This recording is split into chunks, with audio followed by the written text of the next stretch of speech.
Hello and welcome back to the Bronuts.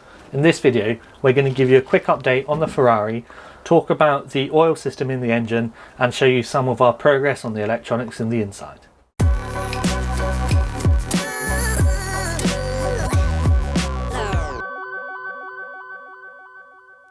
What we'll do in this video is I will give you a quick tour of the engine and the oil system, and HJan will give you an update in terms of the wiring in the cabin and where we are at with that.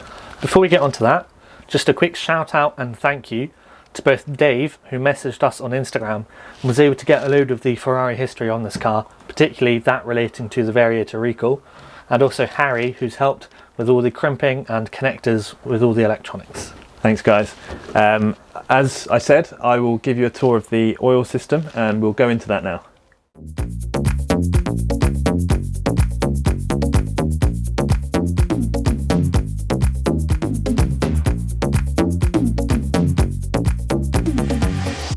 So you might remember from our last video that one of the questions that we had was around the exhaust variators and whether they needed changing.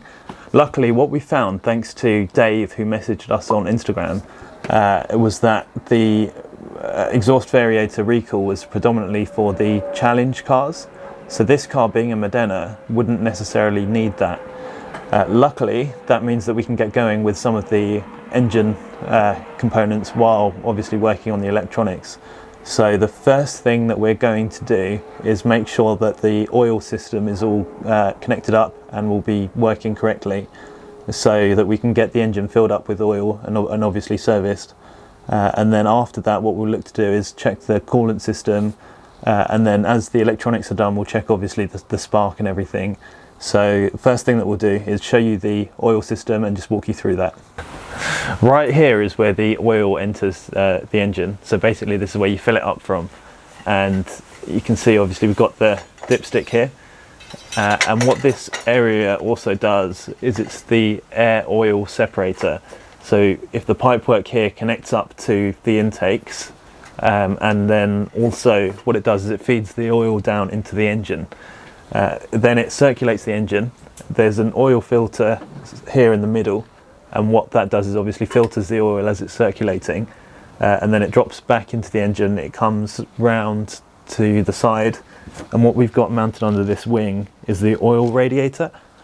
Basically that's for cooling the oil, and it takes air from the vent in the side of the wing back here, cools the oil comes back round back into this separator, and then basically does the whole process again, so it just circulates from there. What we'll do is check everything's connected, make sure there's no sign of leaks or anything like that before we start thinking about filling the car up. What we plan to do in the future videos is obviously service everything, so the filters will be changed, any seals and so on that we need to change will be changed too. But for now we just want to make sure everything is connected up, and also basically just make sure everything's going to work once we fill it up. The design of the oil air separator or disaerator was actually changed in the later cars. The reason for changing it was that often the cars were being overfilled with oil, and that meant that the oil level would rise up to a point where it was entering the air system, and that could damage things like the mass airflow sensors. It could clog up the air filters. You'd get a lot of black smoke coming out of the back of the car, and it could just cause a load of problems. So they revised the design, brought it a bit higher up, and basically the air outlets were raised a bit so that there's less chance of this happening. The main reason that this problem was occurring was that the oil was being overfilled. It's quite difficult to measure the oil level in these cars because it needs to be done when the engine is warm. And what that means is that once the oil's filled up, the engine's cool. As it heats up, the oil expands, so it will rise. So that needs to be bared in mind when thinking about servicing these cars. We'll look into changing the disaerator, but it's not the end of the world if we don't. It just means that it's critical that the oil is obviously filled up to the right level. So a bit of a closer look at the oil air separator. You can see actually a lot of the paint has flaked off, and that's quite common on these cars. The top pipes are the air pipes. So here you have the air outflow. The air also exits through this thin pipe, and the air comes back in through this thick pipe. If you trace the piping, you can see it comes straight up into the air intakes. And if you look slightly lower down, you can see that the separator is housed directly above the engine. It feeds the oil into the engine where it obviously circulates, and if you come back here you can see there's the oil filter. It's just this circular black object down there, and then it flows back into the engine where it comes out through these pipes here to the side where we have the radiator. We also have this ducting up here which obviously captures the air, brings it to the front of the radiator, and then if you trace the pipes again, it comes round to the side, goes all the way back, and then feeds back into the separator.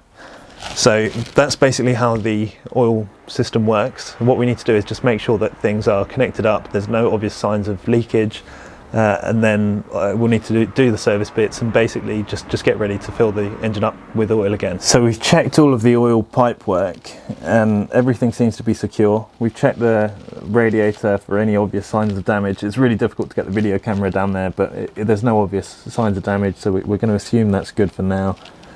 We did notice actually some oil at the bottom of the car.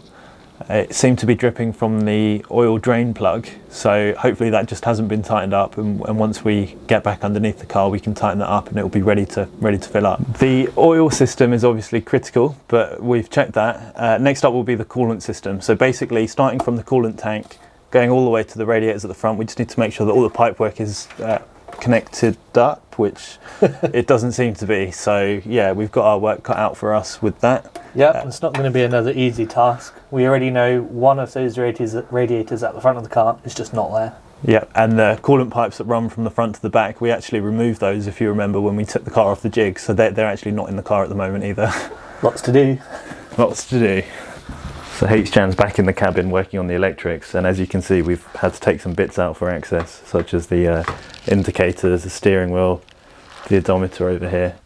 If you look down there, he's looking very comfy. Yeah, I've been down here so long, I've basically made myself a bed. I've got 2 pillows and everything. Looking very cosy. And if you come down here you can see we've started to label all the wires for the steering area and the instrument cluster. So if you look at these connectors, what you'll notice is that they've been damaged, and the previous owner has basically just covered them in adhesive to try and make them work. So we're going to have to replace all of those, and obviously just work out exactly what's where and make sure that it's all connecting up in the right way.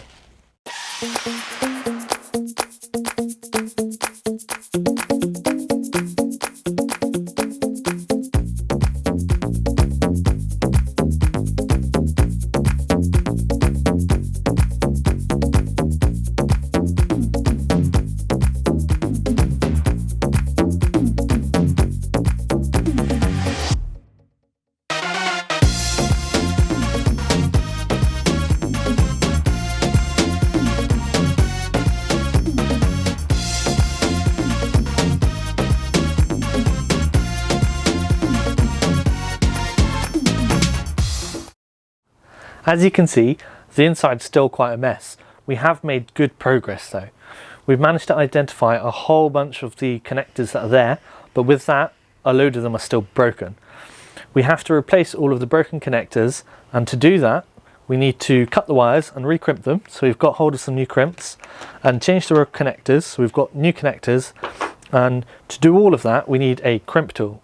So it's a good shout out and thank you to my friend Harry, who's managed to lend me one of these crimp tools rather than me having to buy one, because one of these will set you back about £500. If you want to see more detail about how to actually crimp the wires and change the connectors, let me know in the comments below and I can make a separate video.